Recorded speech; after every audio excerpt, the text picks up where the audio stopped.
عندك احساس بالشد والالم كده في اعلى رقبتك في المنطقه اللي هي تحت راسك على طول، في المنطقه دي كده بالظبط. وممكن كمان يكون الالم مش بس مقتصر هنا، هو اكتر شده ليه بتكون هنا وبتحس بيه هنا، ولكن كمان ممكن يكون مسمع معاك الم في كل رقبتك، او ممكن كمان تكون تحس معاه بصداع كده واحساس بالشد محزم راسك كمان، واحيانا ممكن تكون بتحس معاه ببعض الدوخه. عايزك بقى تطمن، عشان ان شاء الله في الفيديو دوت هنعمل مع بعض عملي دلوقتي تمارين هتعملها ان شاء الله في اقل من 10 دقايق هتساعدك انك تتخلص من المشكله دي.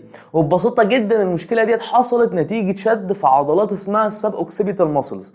ببساطه جدا العضلات ديت بتكون طالعه من اول فقرتين وماسكه في رقبتك، نتيجه بقى وضع رقبتك الغلط، بتقعد كتير غلط وبتكون موطي رقبتك كده ماسك الموبايل بتذاكر او بتعمل اي حاجه، بيحصل شد في العضلات دي. ولما يحصل بقى شد في العضلات دي هو دوت بقى اللي بيعمل عندك المشاكل اللي انت بتحس بيها دي، احساس الالم اللي في رقبتك كده من فوق والشد، واللي عشان هي العضلات دي ووضع رقبتك مربوط كمان ببقيه عضلات رقبتك، فممكن كمان يسمع معاك فيه الم واحساس بالشد في بقيه رقبتك. وكمان عشان خاطر بيعدي من الفقرات بتاعتك اورده واوعيه دمويه طالعه لدماغك، ونتيجه بقى وضع راسك الغلط والشد ده ممكن ده برضه يسبب لك الدوخه. اتكلمنا كتير، تعالى بقى نعمل التمارين على طول.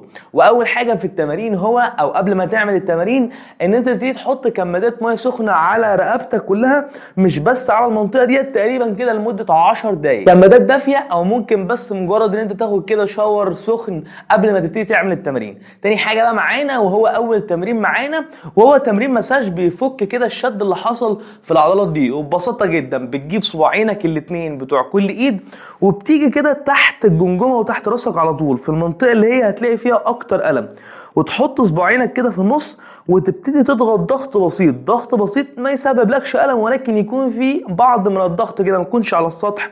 وتبتدي تعمل حركات دائريه بالصباعين واحده واحده، وتقوم محرك صباعينك الاتنين لبره، وتفضل برضو تعمل حركات دائريه واحده واحده وانت بتتحرك لحد ما تجيب كده عند ودانك كده، وتقوم طالع تاني لفوق اهو، حركات دائريه، طالع برضو لفوق، ومن النص تقوم نازل برضو، نفس الحكايه واحده واحده اهو، انت ضغط ضغط بسيط، وتفضل تعمل كده لمده دقيقتين. دوت هيساعدك ان انت تفك من العضلات اللي حصل فيها شد دي.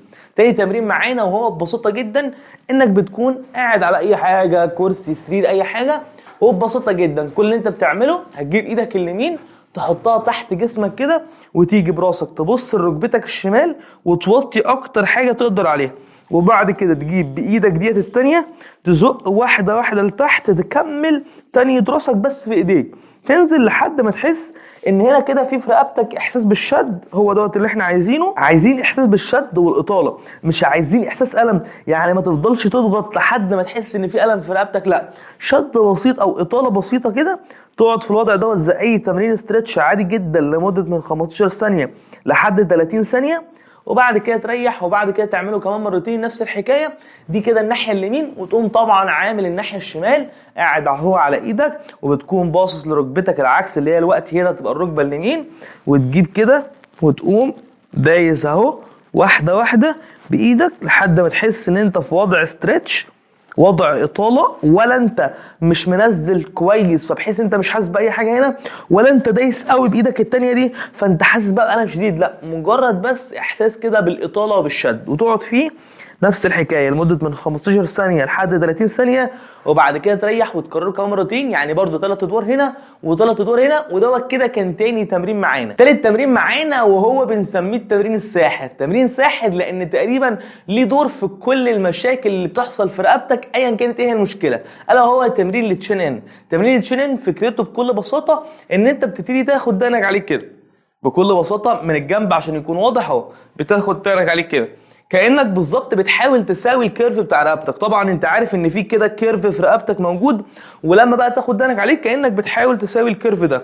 بس خلي بالك وانت بتعمل كده ان انت مش بتوطي كده او بتتني رقبتك، لا، انت بتاخد دانك عليك كده اهو، وراسك من فوق ثابته اهو، كأنك بالظبط بتحاول انت تطور راسك كده وتمدها لفوق، وتقعد في الوضع دوت. بس حاول وانت قاعد في الوضع دوت كده تكون جسمك كله مريح، مش شادد نفسك بقى وموقف نفسك ومكلبش نفسك، لا، بالراحه خالص، واخد دانك عليك كده وتحاول توصل وانت في الوضع دوت لحد 15 ثانيه. طبعا في الاول هيكون صعب عليك، ممكن توصل لخمس ثواني بس وبعد كده تلاقي رقبتك فكت، ممكن بعد كده 10 ثواني، ولكن التارجت بتاعنا ان انت تعمل التمرين دوت لمده 3 ادوار، كل دور فيه 15 ثانيه. وديت كده تبقى التمارين ببساطه جدا اللي ان شاء الله لما تعملها وتستمر عليها وتعملها مرتين في اليوم، كل مره الصبح ومره بالليل، كل مره بالعدد والتكرار اللي قلنا عليه، هتلاقي ان شاء الله ان الالم اللي بيجي لك تحت راسك كده واعلى رقبتك واحساس الشد ده بيروح تدريجيا لحد ما يختفي تماما ان شاء الله. ولكن خلي بالك، لازم تخلي بالك من السبب اللي عمل لك المشكله، وهو التوطية المستمر على طول. لو انت ماسك موبايل، لو بتذاكر او بتعمل حاجه،